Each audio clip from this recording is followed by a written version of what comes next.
What is faith? Faith is a spiritual weapon. We engage it in warfare for our victory. Say, fight the good fight of faith. Faith is a spiritual weapon. It's more than just confessing, I believe God will do it one day. It is a spiritual weapon.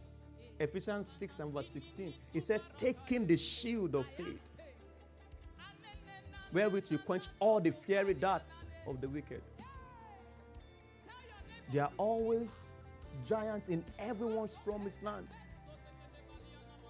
If it doesn't mean anything to you, the enemy will not bother. He doesn't have a lot of resources, so he wouldn't bother. But when this is your promised land, it begins to challenge it. And you need faith. Caleb said, we are well able to take the land. And God gave it to him. Because in your dealing of faith, God does not need a third party to intervene. God does not ask permission from the devil to intervene on your behalf. Faith is simply between us and God. So it is a weapon. And the weapon will always return victorious, never defeated, because God cannot be defeated. 2 Corinthians 2, he said, though we walk in the flesh, 10 verse 2, we walk again in the flesh. He said, for the weapons of warfare are not carnal, but they are mighty through God to the pulling down of strongholds. 3, please. For though we walk in the flesh, we do not war after the flesh. Except for the weapon of our warfare are not carnal, but mighty through God, the God factor to the pulling down of strongholds.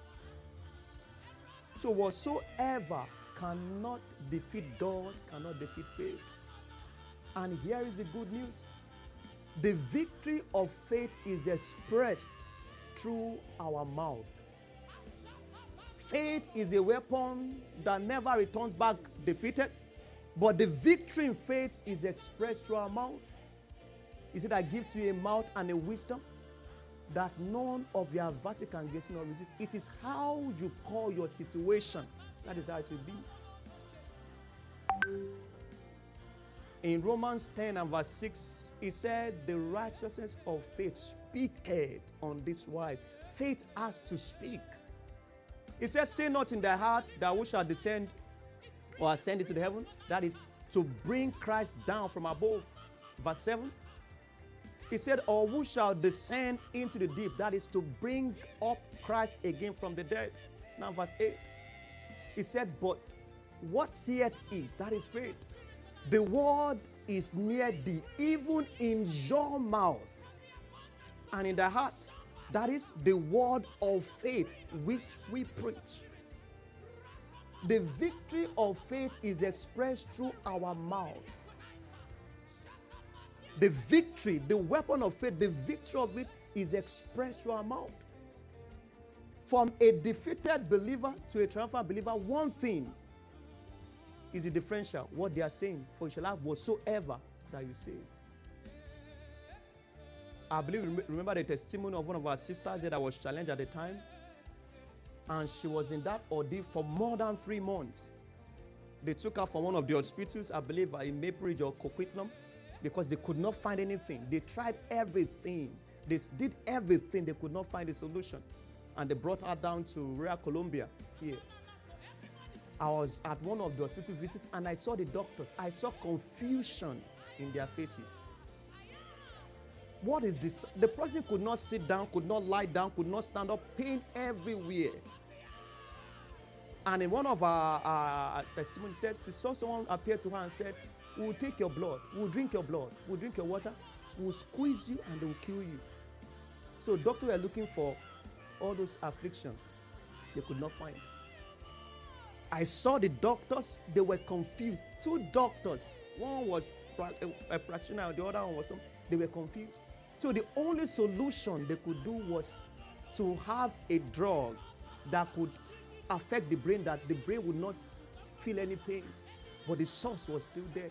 They tried it still failed. But one thing was peculiar. In all those agony, in my conversation with this sister, she would tell me, Pastor, when I leave this hospital bed, I'm coming to church to testify. Not if, it's when I leave this hospital bed, I'm coming to church to testify. And we all knew that when she came, she was still in the mode of recovery, but she testified. You might not be able to control the condition, or you might not be able to control the happening, but you can control what you are saying from your mouth. You might not be able to control that happening, but you can control what you are speaking. You can control what you are saying. That is why God kept the power in our mouth. He said, out of the mouth of babes and sucklings have I ordained strength, because of the enemies, that method steal the enemies and the avengers. Psalm 8 and verse 2. You might not be able to control what is happening. You might not be able to control how those in-depth tendencies is coming. But you can control what you are saying in the midst of those issues. And it is what you say that will set the pace for the transformation of what is happening. Because you shall have whatsoever you say. Don't speak lack if you don't want to see lack. Don't speak sickness if you don't want to see sickness. Don't say it is over if you truly don't want it to be over. When I'm out of this bed, I'm coming to share testimony. And she was out victorious. And even till now, she's as stronger than even for the sickness. God will intervene in your situation in the name of Jesus. God will intervene in your situation in the name of Jesus.